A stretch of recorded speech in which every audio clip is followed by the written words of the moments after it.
बढ़ती उम्र में बच्चे नहीं हो रहे हैं तो क्या करें। मैं डॉक्टर ममता अग्निहोत्री, राज हॉस्पिटल कानपुर से। मैं एक ट्रेंड गायनेकोलॉजिस्ट और आईएफए स्पेशलिस्ट हूँ।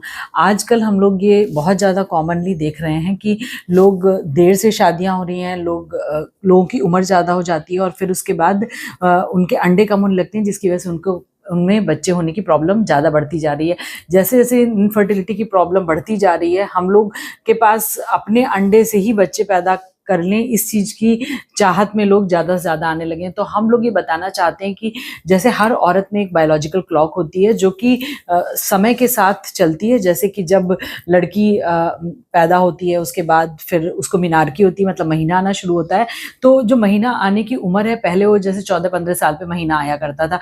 अब क्या हो गया है कि वो उम्र पहले हो गई है कि मतलब 10-11 साल पे, मतलब 10 पूरा हुआ और 11-12 में ही लगी ही कि उसको महीना आना शुरू हो जाता है, जिसका कारण आजकल सोशल मीडिया, जिसका कारण लाइफस्टाइल, जिसका कारण खान पान है।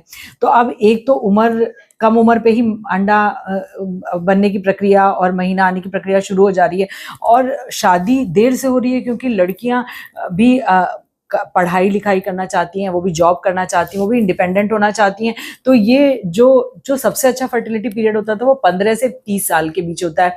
तो जो 15 साल से 30 साल के बीच की पीरियड है, उस टाइम पे बेसिकली लड़कियां अपनी पढ़ाई लिखाई, अपनी जो है जॉब और अपनी फाइनेंशियल सिक्योरिटी के लिए काम करने लगी हैं। तो अब 30 साल के बाद जब उनके मतलब शादी होगी 30-35 पे, और फिर वो मतलब बच्चे के लिए ट्राई करेंगी, तो डेफिनेटली उनका जो अंडे हैं उनकी संख्या कम होती चली जाती है। तो अब हम लोग ये बताना चाहते हैं कि जैसे मान लीजिए कि अगर आपकी शादी अभी नहीं आप प्लान कर रहे हैं जल्दी के लिए, या आपको नहीं मिल रहा है, आप नहीं प्लान कर रहे हैं, तो बेटर है कि आप अपने अंडे फ्रीज करा लें।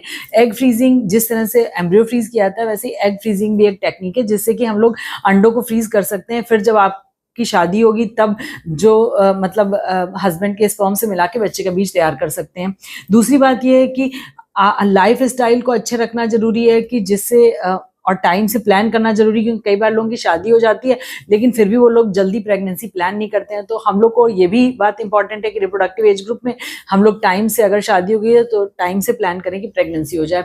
तीसरी बात ये है कि अगर अंडे कम हो ही गए हैं तो फिर हम लोगों के पास कुछ ऐसे मेडिकेशंस होते हैं जो दवाओं से हम लोग कुछ अंडों की क्वालिटी और क्वांटिटी बढ़ा सकते हैं, और कुछ एक इंजेक्शन पीआरपी का होता है, प्लेटलेट रिच प्लाज्मा होता है, जो कि ओवरी में डाला जाता है ओवेरियन रिजुवेनेशन के लिए।